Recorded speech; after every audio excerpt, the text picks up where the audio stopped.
Hey, it's History Through the Eyes of Faith. I'm your host, Frank Ranks Jr., along with producer Wes. But we wouldn't have the podcast without Angie Ferris. Hello. And the way I believe this is going to edit more seamlessly for producer Wes is when you talk is when the camera is going to flip over to you. Mm-hmm. So if you don't make a noise, it's just going to stay on me. I made a noise. But if we overtalk, what's it going to do? it may go to me, but it may Go to me. It could go either way. Who knows? and then back to me. So I'm just trying to help you out. I'm glad you're here. This is the third part 3 of episode 150, which we're celebrating 150 episodes, and we're recapping all 150 episodes. And so far, we have recapped 75 episodes. Yeah. So we have to recap 75 in this episode. Yeah. Which is a large task. So we usually catch up, do a little fun stuff, but instead we're going to do a little short few minutes of fun stuff. We should have gotten a little bit further. I'm sorry. I was just thinking getting 50 episodes and I didn't get enough last time. But we did because we're going to go faster this one. Okay. I already know there's a couple of episodes between 75 and 150 that are going to be quick. Okay. Yeah. We could. So at some point early on in the podcast, we had something called a mystery bag. Okay. Before you go into that, can I What? say this real quick? Why are we recapping 150 episodes in episode 150? I'm going to answer it. I think it's because we're maybe relaunching the podcast. Yeah. Celebrating it. We're relaunching the podcast. We're going to drop some previous episodes as we're going forward. Yeah. We might be doing video going forward. Right. We're going to check this out and see if we look good. Don't look good. Sorry, you never saw us. Never saw us. You get to hear us, but don't see us. It's on video, but you may never see it. Yeah. So yeah, we're relaunching fresh episodes. Yes, and we're Fresh probably going to podcast. have some fresh opportunities for you to support us financially, which will get us to video eventually if we don't get there now. And improve We're on video now. and improve the video if so Speaking You'll be of hearing fresh about that. episodes, as I listen and watch college football, I love it. I don't love it. It's starting to be distracting when the announcers go, and that brings up a fresh set of downs. A fresh set of downs. You've heard him say that? Mm-hmm. I stole it when I was calling football when the boys were little. I would say a fresh set of downs. I think it's silly. A fresh set of downs. How about a new set of downs? How do you know they're fresh? because they're new. Are they April fresh? Are they a fresh set? Or is it just a set of downs? I think they're just a set of downs. I don't think you can say that they're fresh. What about all those international listeners that don't even know what we're talking Well, about? it's okay. All of them. All of those international listeners. And that brings up a fresh set of downs for the Titans to work from. Fresh. They're fresh. Okay, sorry. I Anyway. interrupted you. We were talking about our... We, at some point in the past, in one of the episodes, we came up with this thing called a mystery bag. And a mystery bag was a bag in the studio that I didn't know what it was in. Well, Yeah. And maybe once there was a mystery bag for you. Yeah, I think I had to get in a head-on collision to get a mystery bag, but I did. I had to probably, I'll step up my mystery bags. Okay. But you brought one. I did. Woo. It's a mystery bag. We don't know what's in it. It So has this is something on the other side that you haven't seen yet, but they have. Plymouth Patuxent Museums. Is that how do you say that? Sounds good to me. It looks It's like that. Plymouth That's Patuxent. I think that's about We go right. to Plymouth. You go down to Plymouth Patuxent. That must be some old English because on our recent travel adventure, we went to Plymouth Rock. And Plymouth Rock is spelled Plymouth, but That's Plymouth Patuxent. that's it. That is All right. not where that gift came from, but that is where the bag came from. So I can. No, wait, don't take out the big thing yet. Go in there for the small thing, which is not for you. It's for the other person. All right. It's for this. Yeah, it's we'll go ahead and producer open Wes. it. Go ahead and open it so the camera can see. All right. Do you care, Wes, if he opens it? I'm coughing right in the mic. Sorry about that, folks. All right, producer Wes is here. He gets to see the unveil I love how you wrap this. Yeah, I know. It was very special. Wow, take forever. I think it's a magnet. Johnny Cash. I walk the line. Yes. Yes, here in Studio 41, Johnny Cash. Producer Wes collects magnets. Yep. So, you like it? You're welcome. And what else is in the mystery bag? It's just some sort of book. It did not come from the trip. Oh, wow.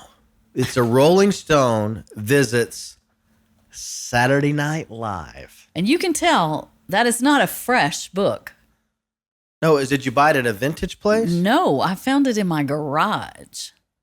Like, wow. that is legit from the time period. This is the second best book in the world. Steve Martin, author of Cruel Shoes, which he's written a lot. Yeah, this is the original casts.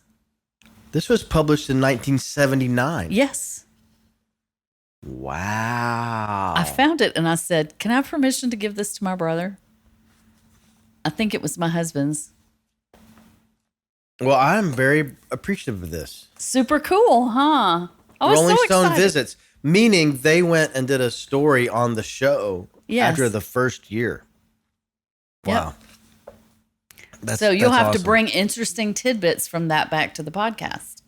Well, there's a book, I will. There's a book that I read called Live from New York that came out in like 2006 or 7, and it was interviews with cast, directors, hosts, anybody affiliated with the show in chronological order from the first season all the way up to when. Super cool. And then there's an extended version that I've bought that I haven't read from 2006 to. So this one you said was just after the first season. Rolling Stone went and interviewed in that. It looks like, well, maybe 2 seasons, but Chevy Chase was only on the first season. Really? So see, Bill Murray is right here. Yeah. So maybe it's the second season, but he replaced him. So this might have been when Chevy came back and hosted. And that's why they took this picture. Wow. Because Bill Murray replaced Chevy Chase, and the story is that Belushi instigated a fight between the two of them, and they were throwing fists as Chevy came out to do the monologue backstage. Oh my gosh. Well, maybe they wrote about it in there. So that's interesting. Wow. Well, thank you. So we do get in a little pop culture on the podcast. That's this one may be the only podcast that you may see a Bigfoot. Come on. And we talk about Bigfoot. We talk about aliens. We talk about Star Wars. We talk about Game of Thrones. We talk about Breaking Bad. We mention those things. We talk about Mad Men. We talk about Saturday Night Live. Talk about Michael Jackson. Talk about The Office. Talk about all the fun stuff, and then also history through the eyes of a Christian believer. History through the eyes of faith. So here we are. And the last episode, part 2 of 150, we got up to episode 75. Yes. So now let's move we gotta from go. 75 so 75 to 149. and 76. In 75, we had a guest. That was your friend,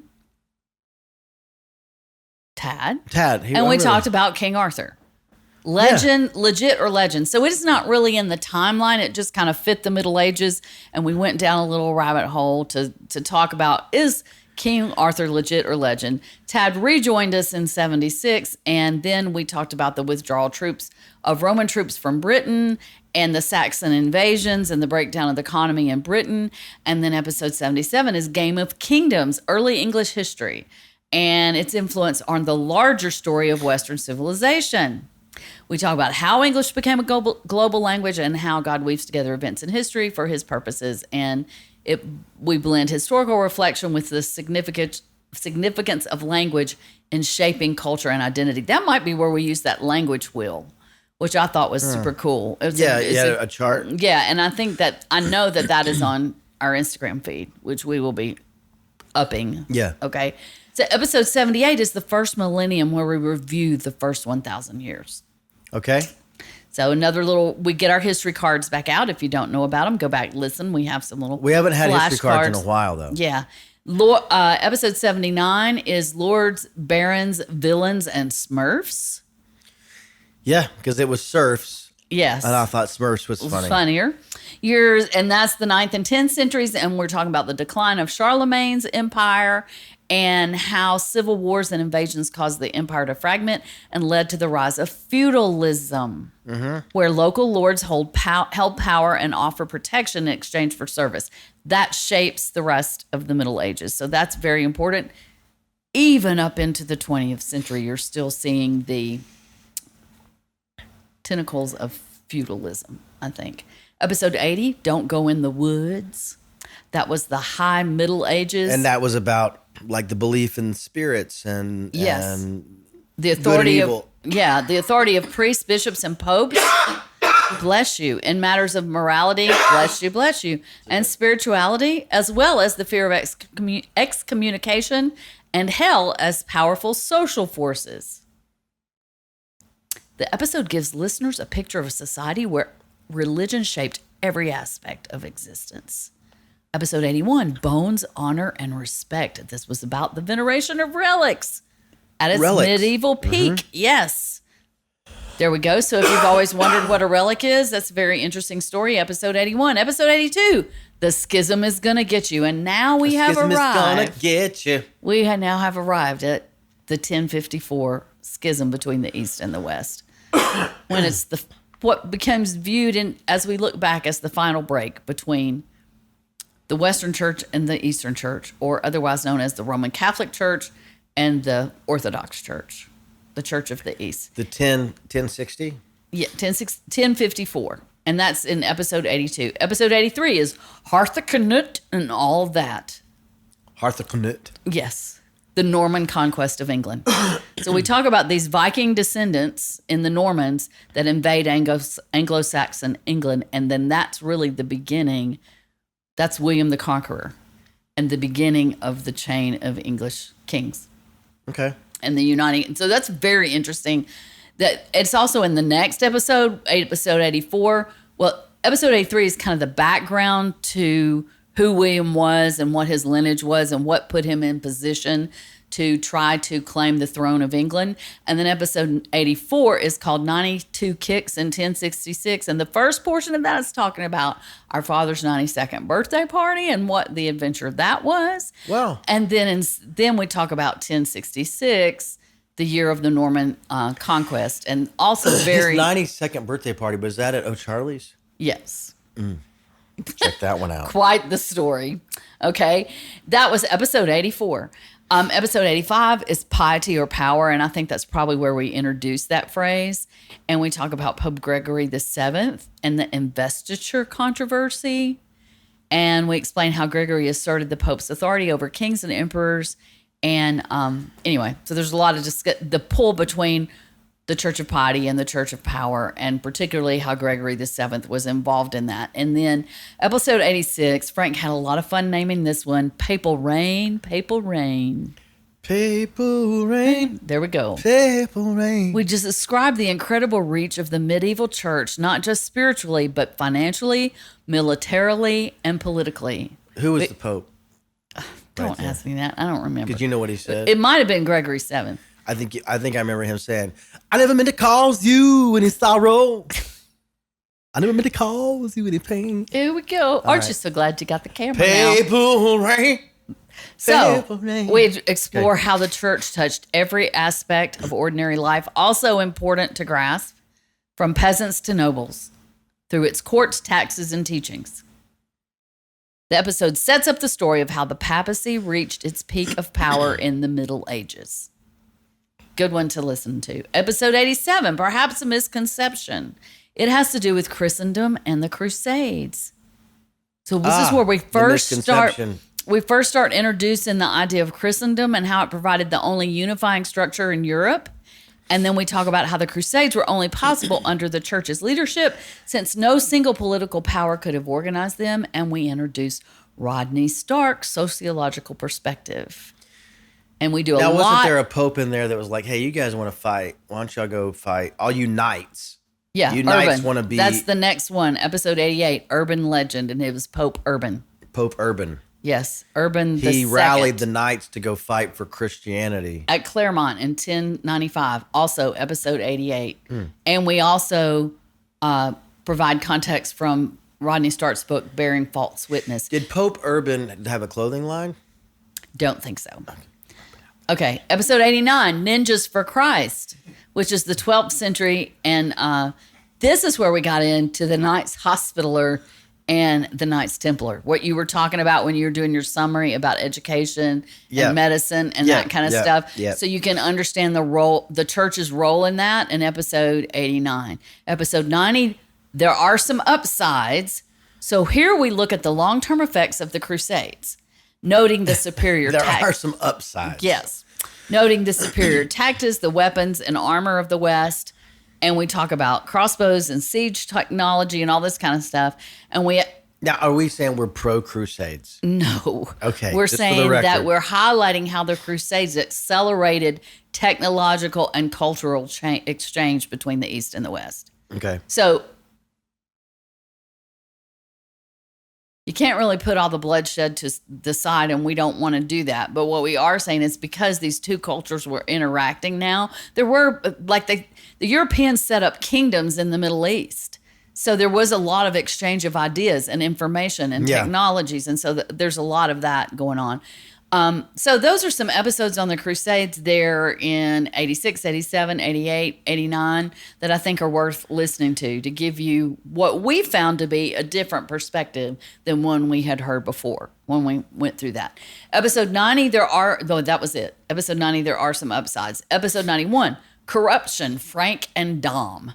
And this is talking about the Franciscan monks and the Dominican monks, and those orders were kind of founded in response to corruption, but then also how the papacy used them in a corruptive way. I guess that's the way to put that. Anyway, go back and listen to that.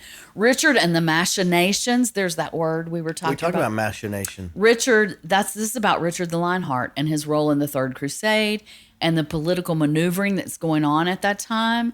And also very interesting, episode 92. And Richard was in England. Then episode 93, The Age of Innocence, apostrophe. That was a pope. Pope Innocent III, who used a vacancy in the imperial throne to assert papal supremacy. We discuss his reforms, involvement in politics, and role in calling the Fourth Crusade. The episode portrays Innocent as both a spiritual leader and a shrewd statesman. So that's a little bit of a turn in medieval history in the 13th century that makes a difference. Episode 93, episode 94, Inspirational Spaces and Free Will. And we talk about cathedrals and chapels and Gothic architecture. And we tie that into spiritual imagination and community life. That's a good one. Yeah. Episode 95. So that's 12th and 13th century. Episode 95, There Was No Word for Freedom. This episode explores the emergence of political freedom in Italian city-states, where trade dispersed power among multiple interest groups, which is different than the feudalism. So this is important to take note of. We explain how aristocrats, clergy, merchants, and military leaders all had to share governance. This is in England. We show how these early republics planted seeds for later democratic developments. So this is, I said England, it's in Italy, years 13th and 14th century. And so. Do we talk about the family in this one? What? No, we're not. I don't think we're to them yet, but that's the introduction of the merchants. Like we're starting, it's laying the seeds. Trades, because they talked about banking. Yes, we're laying the seeds for that. Lackland's Legacy is episode 96, which deals with King John and the Magna Carta. Also a very interesting take on the church's role, or the representative of the church's role in the Magna Carta. Yeah. So very much enjoyed that episode 96. Let's put 96 as a re-release. Yeah, I think so too. Episode 97 is Forgotten Roots, Christian Moral Thought and Western Civilization. Also another key. This episode argues for the crucial role of Christian moral thought in shaping Western civilization. We reflect on how ideas like human dignity, justice, and the value of the individual owe much to the Christian vision, even if this debt is often overlooked. That we show how ignoring these roots distorts our understanding of law and culture. Important episode. And this is not the same as The Air We Breathe, which comes up later, but is very much a discussion on what we've talked about in history from the beginning up to this point in the 13th century, and how Christian moral thoughts is shaping that. Episode 98 is Not the Person but the Law, which is the Magna Carta, the legacy of the Magna Carta, and we talk about the reissue of that. And it's not as simple as the Magna Carta just happening to be instituted. How do I say this? Yes, the Magna Carta happened on a certain date in 1215, but the fact that it was reissued and some things were done following that is what made it the historical document that it is, made it have the impact on history. Those things are discussed in episode 98. Episode 99 is about the birth of universities. Oh my gosh, I have an alarm going off. We have an alarm. Excuse me just a minute, folks. I've been looking for my paper towel. Okay, here we go. So episode 99 is the birth of universities. And which also, was a very interesting one for me. Yes. Because I didn't know that the birth of universities came out of Christian faith. And the Middle Ages. Because once you start grasping that the whole Middle Ages were shaped, as far as European goes, by Christianity, then everything's tied up in that. Okay, so that's episode 99, Universitas. It's Latin. Episode 100 is Hecaton. Hecaton. Because it was 100 episodes and it was... And then we do a recap? A moment of reflection, looking back at what we've covered so far and set the stage for the next phase. Do we have guests? We had guests. I think we had both Rhonda and Tim on that episode, I think. Okay. Yeah, so that's a fun one. And then episode 101 is The Air We Breathe, the intellectual roots of the West. And we focus on Glenn Scrivener's book, The Air We Breathe. And I just want to say, folks, I have recommended this book since we did this episode, since I read the book at that time, over and over and over again. It is a great summary and view on a lot of things that on the same philosophy behind history through the eyes of faith, of looking back at God's hand through history. But he is particularly talking about the Western worldview has its roots in Christianity, the intellectual roots of the West. Episode 101. Episode 102, A Miracle, question mark. We survey the medieval developments in technology, human rights, universities, and parliaments. We explain how monastic communities pioneered labor-saving devices. Anyway, weaving all of that together once again. In episode 102. Episode 103, A Red Cross and 900-Year-Old Scars. I love this episode. We look at we look back at and spend the primary part of the episode. We introduce William of Ockham, if you've ever heard of Occam's razor. We introduce him at the beginning of the episode. But we spend the primary part talking about the brutality and complexity of the Crusades and their conflicts, but also the things that grew out of them and the song that has continued to be sung of... That was the beautiful tune. Do you remember that discussion? Yeah. And producer West played it at the end of the episode. Yeah. Episode 103. 103. Yeah. So I really liked it because it sounds like in the way I just described it that it's just about the Crusades, but it's not. It's about how scars that were given years ago still affect us. Mm-hmm. And in this particular case, this particular author we're quoting is talking about the Crusades. But it's also about how Jesus' song of love and grace and healing and forgiveness also carries through the ages, in the same ages that the scars are carrying through. So it's a cool episode to listen to and think about. Episode 103. Episode 104, we get into Genghis Khan, and it's called The Wrath of Khan. And we introduce him, and we talk about the Mongolian Empire and how he came about and his history. Very interesting. Didn't know a lot of this before we did it. And then in episode 105, we talk about how we've been conned and how 16 million men today carry the Y chromosome that marks that that traces back to Genghis Khan lineage. So Genghis Khan. Yeah, Genghis Khan's lineage. Who knows? Genghis Khan's Khan's lineage. Yeah. So it's super cool because we get into some DNA stuff, which is kind of neat. But then also, like one thing, this is a thing I remember from this, in this episode 104 and 105, when we're talking about Genghis Khan, one of the things is like, we tend to think, they're like, if you talk about somebody from Norway that like, and particularly any time in history, you're looking at them as, they're from Norway and they've always been from Norway and their people are from Norway. But as you study all this history over the years, everybody's moving around so much. And there's all these conquerings going on. Like we've talked about the Vikings to this point. We talk about Genghis Khan. We talk about the barbarian tribes. We're all so much more closely related than we think we are. And that's super interesting. And that comes up in that episode. Episode 106, we introduced Thomas Aquinas. His years were 1225 to 1274. And he had a huge influence on theology, and particularly Catholic theology at the time, because this is before the Reformation.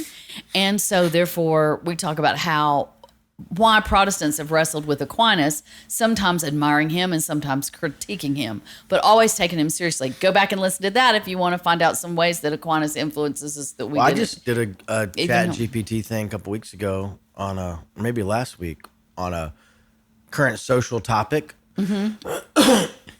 Just asking for historical figures that have commented on this topic, and Aquinas was one of them. Yep. Important person. So that has us in the 13th century, right? Which is kind of interesting. I just want to say here, that's episode 106.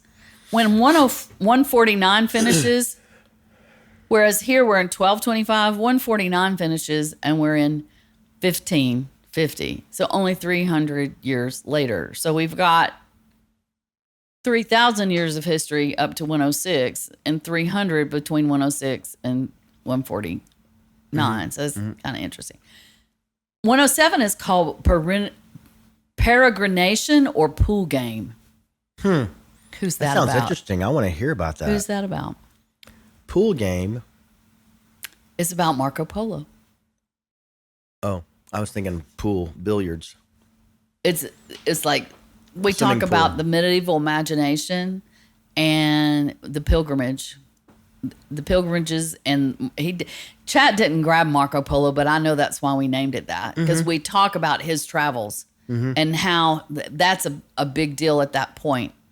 And then 108 is called Cold and Black, the 1300s, which was the climate crisis. We talk about climate change and how that shaped everything in the Middle Ages. Did you know that there was a big climate change event in the 1300s? Go back and listen to episode 108. All the carbon emissions. The medieval warm period and the Little Ice Age. We discussed that. Then episode 109 is identity and corruption. We're talking about the decline of the Middle Ages when the idea of a unified Christendom began to break down. So they were seen as a unified Christendom, but as the papacy and the church is becoming the church of power is becoming more and more corrupt, things are starting to break down. Episode 110 is plural papacies in a family feud, which is when we end up with 2 or 3 popes, and there's a whole story that goes with that covered in 110. Episode 111 introduces some pre-Reformation Reformation heroes, Wycliffe and Huss. Also very interesting, and their time frame is not the Chat GPT has dated this the 14th to the 15th centuries, but I think it's a little bit earlier than that. But anyway, he's there, and might be the case. We learn about Wycliffe and Huss. If you don't know who they are, please listen. Episode 112 is about Joan of Arc and her role in history and in preserving the Catholic Church and actually the unification of France, which is a cool thing. Episode 113, Frank titled this one, 1300s Do Not Recommend. And it's about all the famine, war, and the Black Death that are happened during the 1300s. A lot of folks were dying. Yeah, which is also related to that to the warming and the Little Ice Age. All right. And then we start in episode 114 to introduce Jeff Chaucer and his tales, which is the Canterbury Tales. Jeff Chaucer. And we stay with Chaucer at least for 114 and 115. And the reason we take some time to look at the Canterbury Tales, you think, why are you studying a piece of literature? Because the story is a story of different of people the within high Middle Ages, people that would be found in middle-aged society in the world traveling on a pilgrimage, which is what many Christians, many folks did, and their relationship with each other. So it gives you a little window into Middle Ages. And we're starting to move out of that into the Renaissance at this point. So we spent a couple of episodes looking at the common characters, and we talk a little about literature. And anyway, it's a cool listen. Episode 116 is Renaissance historiography. There we go. And we explain the idea of historiography, how historians interpret and frame the past. And remember, we find out that Jacob Burckhardt gave the name Renaissance to the time period years later. Yeah. And there's a question whether it really was a Renaissance or not, or whether that's the right name. So interesting, episode 116. Then in 117 is when we introduce your family. Who is that? My family? Oh, the Medicis. The Medicis. But I learned in a documentary hosted by an Italian person, Medici is what they say. Medici. But see, now it's de Medicis, the way I've already heard it, because it's de Medici. It could be de Medici. De Medici. Well, who knows? Anyway, chances are. Did you see the picture I posted from the Austin airport of the Italian coffee shop that was called Medici? I did see that. Very good. So episode 117 is entitled Gonfalonier, which is the name of a position in the family. And then episode 118 is entitled Pizza and Pazzi. And so I just found those really fascinating in looking at what from that time period is still a part of our world today, and how that Medici family worked and how it influenced history very much so, because it was in the Italian Renaissance period that the merchants really started gaining position, and that was changing the feudalistic society. And they still have a coffee shop today. There you go. Episode 119 is Istanbul, not Constantinople. And here we trace the rise of Islam. We go back and recap and take Islam from the time where we were talking about it, which was in the 7th and 8th centuries, and we follow its expansion up to this period where with the fall of Constantinople in 1453, which we're getting there. So that fall of Constantinople is a real turning point in history, in all of history. And so that's an important thing for you to hear and put into context. And that's in episode 119. Episode 120 is the preserving type, which is about the printing press and Johann Gutenberg, which is Johann Gutenberg. Johann. Sorry.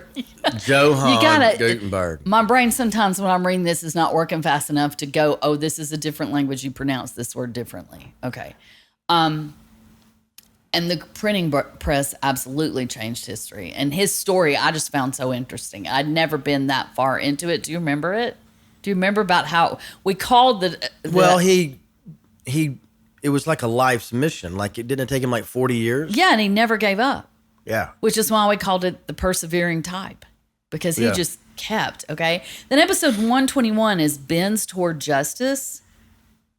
And this I remember that. That was good. This episode connects themes from church history to modern ideas of progress and justice. There was a quote in there, though. Yeah, Theodore Parker's quote about the moral arc of the universe and how Martin Luther King Jr. later used it during the Civil Rights Movement. And then also Obama used it too. I think Obama had it in the Oval Office, I think. Yeah.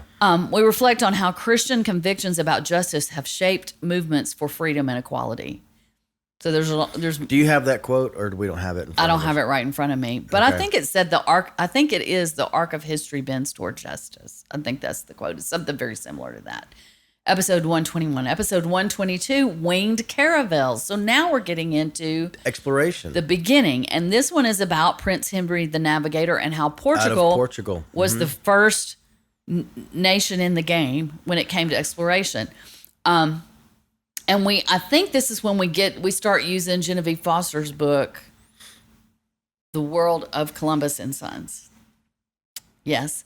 And so we do winged caravels in episode 122, and episode 123 is more seafaring and something new afoot, continuing along the Portuguese exploration and the starting to explore up into Africa. And then episode 120 down into Africa, down toward Africa, but then into the interior of the continent on the river. So there's a lot of discussion about that. Yeah. Episode 123 is more seafaring. No, wait, that was 123. 124 is the Renaissance man, and this is about Da Vinci, who, same time period, okay? A lot of times when we study the Renaissance, we look at the people of the Renaissance, but we're not putting them on a timeline. And so this is helpful to see that this is happening at the same time that the Age of Exploration is beginning. And then episode 125, we entitled Four More Things. And this is interesting. This episode returns to the fall of Constantinople in 1453 and explores the personality of Mehmed II, who captured the city. We describe Mehmed as both ruthless and intellectually curious, a patron of the arts, a collector of books, and a polyglot. And we discuss how, okay, so what ChatGPT has done here is taken one of the four things that we talk about and given us a paragraph on that. I do not remember the other three while I'm sitting here, but there are four things that are happening in this period in history that we needed to know to weave into the story. And so we're kind of jumping around to four different places. That's what I remember. 125. That's episode 125. 126 is a European cast of characters. And we include Louis XI of France. And there again, we talk about three or four different people. And Louis XI of France is one of those. And so all of this, we're using the book by Genevieve Foster called The World of Columbus and Sons. And the book is like you're reading a novel about all of these different people and you're following their storyline. So you might have a chapter on Columbus and then a chapter on Prince Henry the Navigator and then a chapter, and some of it's looking back and some of it's looking forward. So rather than reading the book chronologically, what I've done is pulled those characters out and we talk about them as we're telling the story. So there's more characters in 126. In 127, we actually start with Columbus and how his first real sea voyage and his drive to find a western route to the Indies, okay, to get around to Asia by going west, and start talking about him there. In episode 128, it's called False Witness and the Tudors, and here we talk about the Spanish Inquisition also going on during this time period, and the beginning of the Tudor dynasty, how we transition into that, which is back in England. So that's the other thing about this period in history, and probably every period since then. There's stuff going on in all the different places at That's the same right. time. It's becoming more and more of a global world and a global story, okay? Episode 129 is I Love Tartar Sauce. But that was just a We just did an episode on tartar sauce. Well, we were talking about the Tartars, I think, somewhere in there. Okay. But so this tartar sauce, that's the this Patreon explores episode. the reign of Henry VII, and we talk about that. It's the late 15th century Henry VII's England, but there was more to it than that, and I think it has to do with I don't remember. I'm just going to be honest. I don't remember, but once again, it's pulling all the characters together. And then episode 130 was one of Frank's favorite. It was Connor and Diego. And so now we're starting to tell Columbus's story. But it wasn't really Connor, was it? No, but Frank had started calling Columbus's son, whose name he did not know, which we did not know his name yet, Connor. And then we find out that his real name, I forget, was Ferdinand. No, yeah, I think it was. But Diego was the other son. So we jokingly called it Connor and Diego. But anyway, so that was episode 130. We're really diving into Columbus's career. Then episode 131 is Crackpot Clinging to a Crazy Notion, which is still Columbus. And then episode 132 is West of the Canaries, now continuing Columbus, which he had lots of voyages, y'all. And so I don't think that any of those are wasted episodes, do you? No. I mean, like knowing all the threads of the story was important. Then 133 is Two Worlds Now One. Yeah, so they've now discovered a new world, and it's the Europeans have discovered it. It was there before. Yeah, and it's now connected. Right. And so now it changes everything. Okay. Then episode 134 is called Las Casas Calling. Bartolomé de las Casas, who arrived in the New World in 1509 as a governor of Hispaniola, Don Diego Columbus's chaplain. And so this is about this man speaking up for the rights of the indigenous people. And we felt like that needed an episode in History Through the Eyes of Faith. And so it gives you a little look into life in these new European colonies in the Western Hemisphere, I guess that's the way to put that. And kind of the normal human tendency, as we talked about before, is, take people captive my way. And so this guy is I think he's a priest, if I'm remembering it right. Said he was a chaplain to Columbus. Yeah. He jumped in and really stood up for the indigenous. What's been going on is not good. Yeah, and made a difference. So there again, and they said, forget it, we're doing it anyway. There again, that's coming from a Christian perspective, right? So episode 135 is called Absolute Power Moves. Absolute Power Moves.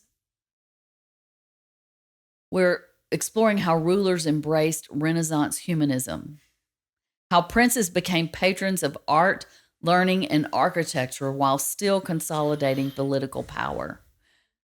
The great chain of being was challenged and reinterpreted in this dynamic period. So do you remember at all what that's about, Frank? Are you playing? There's a gnat on my mic. Oh, I'm so sorry. I saw it fly off. I saw it fly away. I know, it's gone. But it'll come back, Yeah. I'm sure. All right, so if I remember what?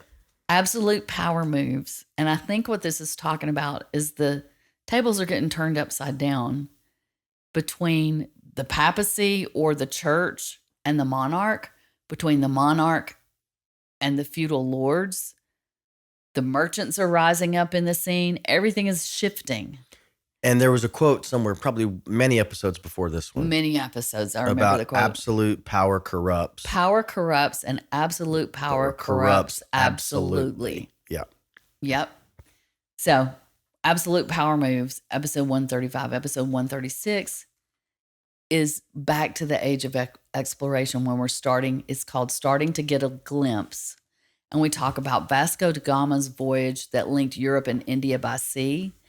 And then we explain how this ended Muslim dominance of the spice trade and opened the way for European colonization in Asia. So that's going to the east, where Columbus was going to the west. This is Da Gama going to the east and what happens there. And it's a lot of exploration during that point. We're getting into the year's 1497.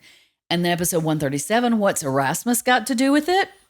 And so this is an episode about Erasmus. If you don't know who that is, go listen to the episode. But he is one of the early voices that influences the Reformation and influences humanism, really. And so, so we refer to him, back to him a lot from this point on. So that's a good place to go. And then episode 138 is Facing a Theological Dilemma. And this is start to talk about the Emperor Charles V. And we're jumping ahead a little bit because we come back to Charles V after we tell some more of the Reformation story. But we talk about, do you remember the deal with him, how he was Ferdinand and Isabella's grandson? Mm-hmm. And he, because of all the intermarrying that they were doing, sending this one off to this king and that king, his lineage. He was a part of both countries. He had Germany and Spain, and he was the Holy Roman Emperor, so he had all of that plus Spain. He had some ties to England, and yet, so now with all these new explorations and these new colonies, he just has this huge thing to oversee. So we talk about. Didn't we have a map at one point of all the territories that Charles V was responsible for? And we talk about how his reign brought him in direct conflict with the Protestant Reformation. And he was 7 years old, right? I can't remember. I'm joking. He was 7. The episode set the stage for the political and theological struggles that would define the 16th century. So there you go. It's setting the stage for those struggles for the 16th century. Mm-hmm. That was 138. 139, we begin Luther and the Indulgence Sellers. Martin Luther, his upbringing. That's not that long ago. 140, Here I Stand, Luther's break with Rome. Mm-hmm. 1520 to 1521. 141 is talking about the what the German princes, how they respond to the Reformation and kind of what's happening in Germany. So it's kind of like the The Peace of Augsburg also. It's the end of Luther's life and talking about how Lutheranism, as we call it today, takes shape in Germany. Okay, so the story of Luther is following the Reformation in Germany. Okay, and that was episode 139, 40, and 141. 142 is on Zwingli. We've got the world on a swing, and that is the Reformation in Switzerland. Okay, we talk about him. And then episode 143, we mentioned the radical wing of the Reformation. It's entitled Reformation Radicals. And you remember who they were? Who was considered radical at the time? You're gonna say it, and it's on the tip of my tongue, and I'm not being silly. The Anabaptist. Okay, Anabaptist. That's not what I was thinking, so I didn't know it. And do you remember what Anabaptist means? What that word means? Anabaptist. Anabaptist. It means rebaptizer. Okay. Do you remember why they were called that? Well, I guess they believe then you need to be rebaptized. They didn't believe that you need to be rebaptized. They had to be baptized. Yeah, and the first one, and baptizing babies did not count. No, you had to be knowing what you're doing. Yeah, so we introduced that in 143, and we talk about where that comes from. It's something that a lot of mainline Christians are pretty familiar with now, right? But at the time, it is radical. And so it's interesting to go back and listen to that and listen to why it's radical. And then 144 is called Oh Baby Baby. And it is a discussion of baptism. Just baptism. And the theological roots for infant baptism and for what is called believer's baptism. And you don't need to listen to it. Anyway, it's the most theological dive that we've done. Right. And that was just because just felt like that needed to be represented at that point when we're talking about the Anabaptists. That why would anybody think that this was okay, or why would anybody think that that was the way to do it? And we talked through that. And then episode 145, the Kappas were detated. One of my favorites. And who is that about? Henry VIII. Yes. And his growing conflict with the papacy and his propensity to chop off people's heads. Propensity to dictate some Kappas. That's right. And episode 146, the cost of conviction, which is a lot of things about the English Reformation. We talk about Thomas Cromwell, William Tyndale, and Thomas Cranmer, all in that episode. 147, we begin our discussion of Calvin with the Institutes and the Influence. And that is that's John Calvin, which is the Reformation in also back in Geneva and France. Okay, the French influence there. I found that very interesting too. I learned a lot of things about that. And then episode 148 is Hard Knox Life, which is about John Knox and the Scottish Reformation. And he was a student of Calvin, I guess is the way to put that. But so the thing we took away, which was very recent really in our discussion, is the organization that John Calvin brought to the Reformation. And he wrote the Christian Institutes, and it was very much a structure. And if you listen to these episodes, you can see why his cultural context created that structure. Now, the thing I will say at this point is that it hasn't been explicitly mentioned as we just went through episode, whatever, is that okay, it's going to take me a minute. I got to grab it back. I'm totally drawing a blank. Come to me. John.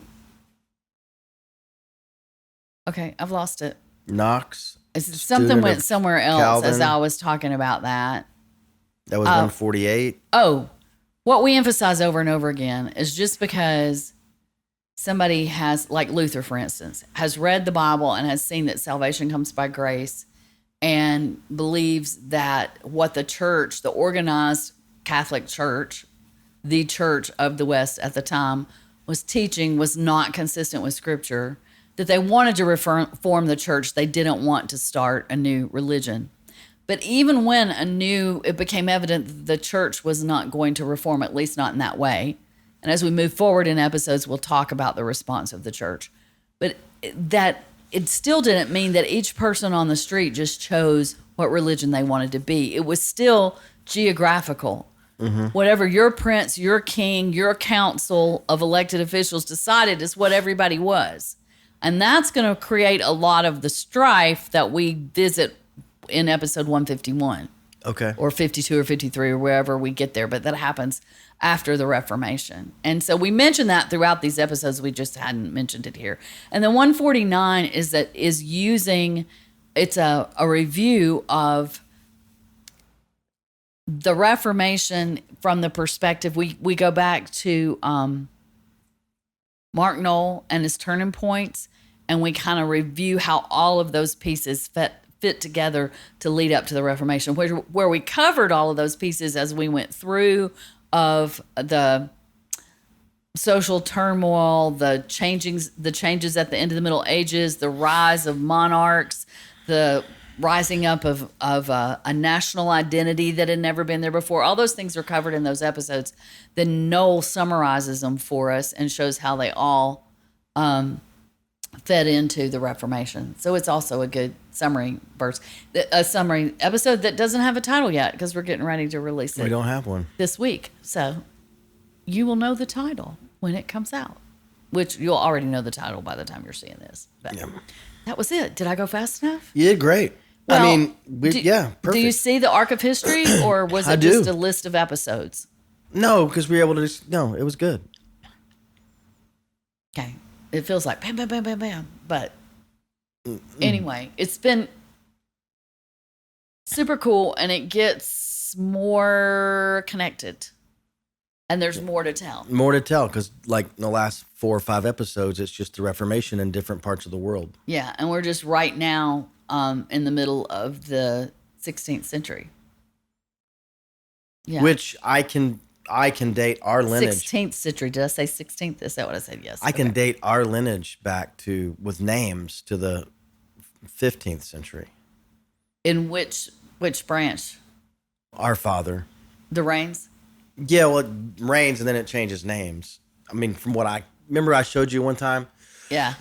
The names that you go back, and then at some point it'll switch from the father to the mother, because it might not have the record of the father, but it has the record of the mother. Yeah. And then that has the father of the mother. Yeah, and I have now discovered we're in the process of renovating, and so I'm having to clean out things, and I have found a book on the Ferrises. I found a book on the Milners, which was our maternal grandmother's maiden name. I found a book on information on the Bryants, which is our maternal grandfather. There's that book on the Rains. The ones I don't have are the paternal grandmother, the Gardner. Yeah. I don't have information on that. But anyway, it's very well, to your point, I was fascinating. thinking about, I did a little math while we were here, because I've said this early on, and I was just looking at it again. Let's just say that, year zero's 2025 years ago. And let's say where we went back to Old Testament is an additional 3,000 years. Yeah.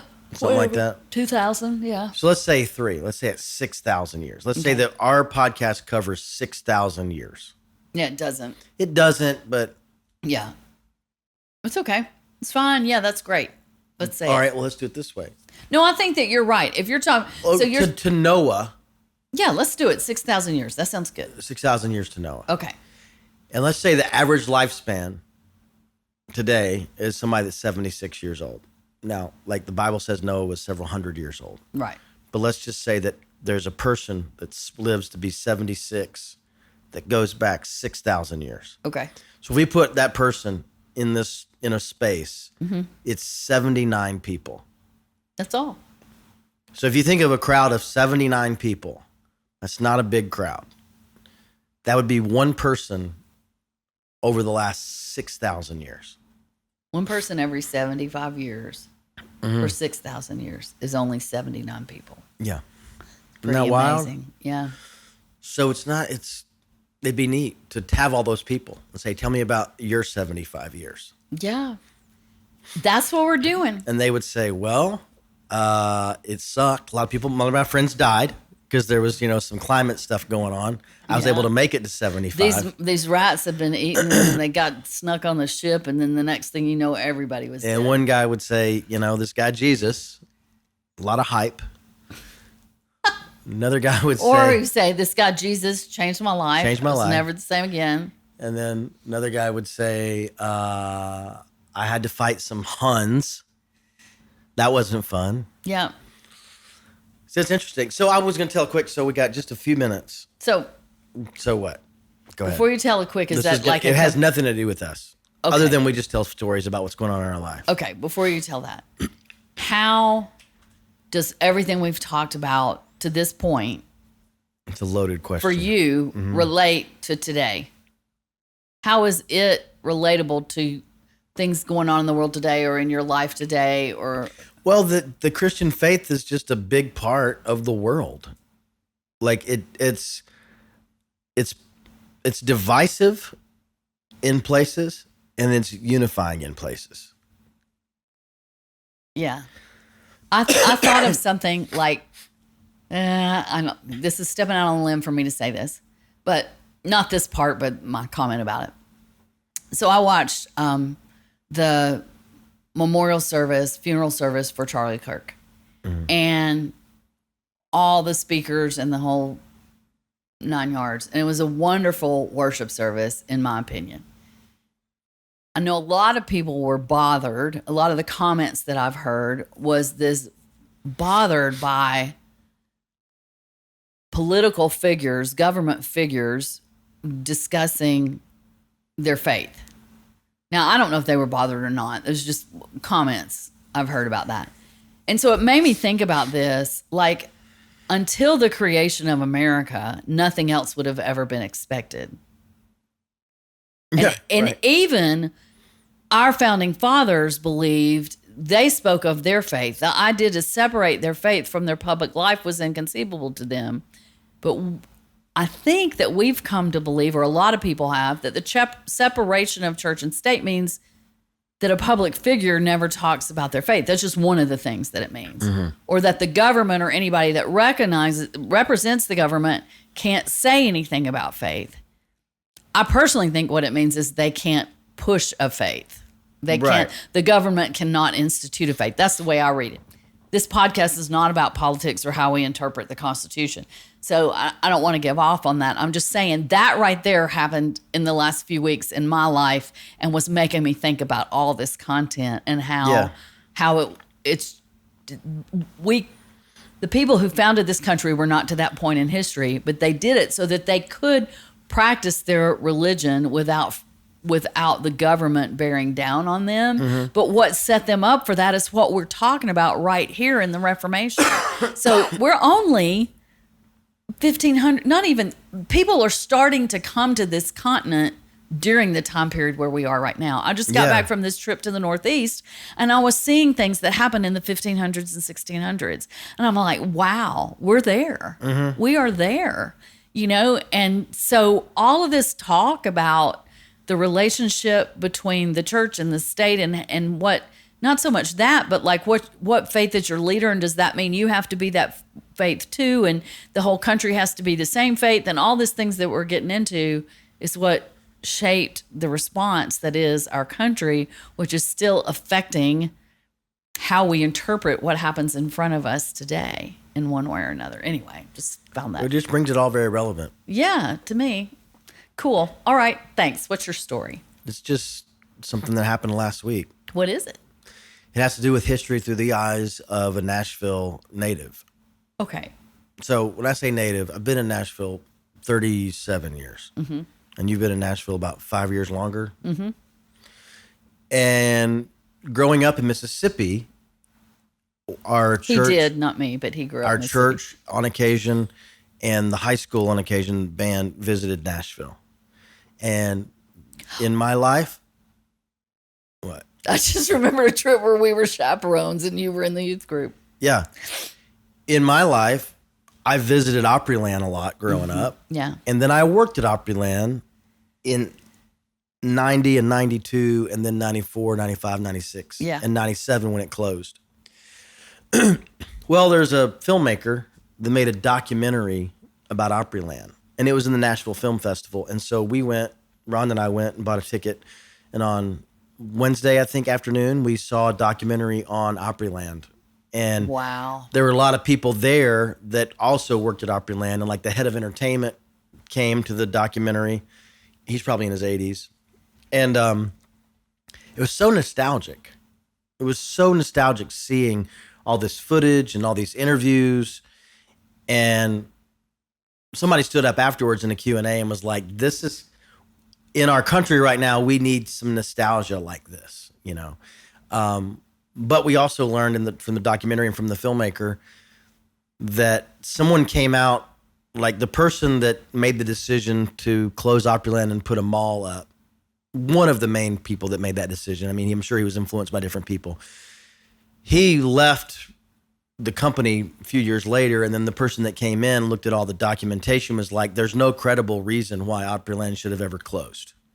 That's what we all said at the time, was it not? Yeah. Everybody still says that now. Like, I don't know why that's gone.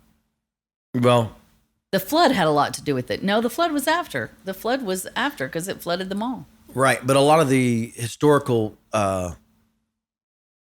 relics, or for lack of a better word, were destroyed in the flood. Like paperwork, pictures, documentation, Wow. videos, all that stuff. All the Wow. archive footage was all destroyed in the flood. Yeah.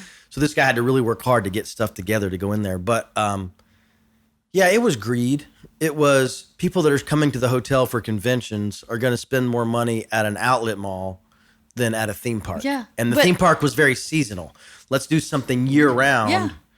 But it was obvious that it was greed at the time. To me, it just seemed Yeah, obvious and because, yeah. It meant a lot to so many people. And it was a great little film. And I saw some people afterwards that I'd worked with. Super cool. So yeah. Anyway, So neat. so episode 151 is in our future. Episode 151 is in our future. Look for some exciting things coming from us. Okay. So hopefully by the time you're seeing this, you have seen some releases on episodes, but we're going to be live and going on the regular. And you may have seen the Bigfoot. You may have seen the Bigfoot. All right. Thank you, Angie. Thank you, Frank. Bye, y'all. It's history through the eyes of faith, where the truth unfolds from the rise of ancient empires through the tales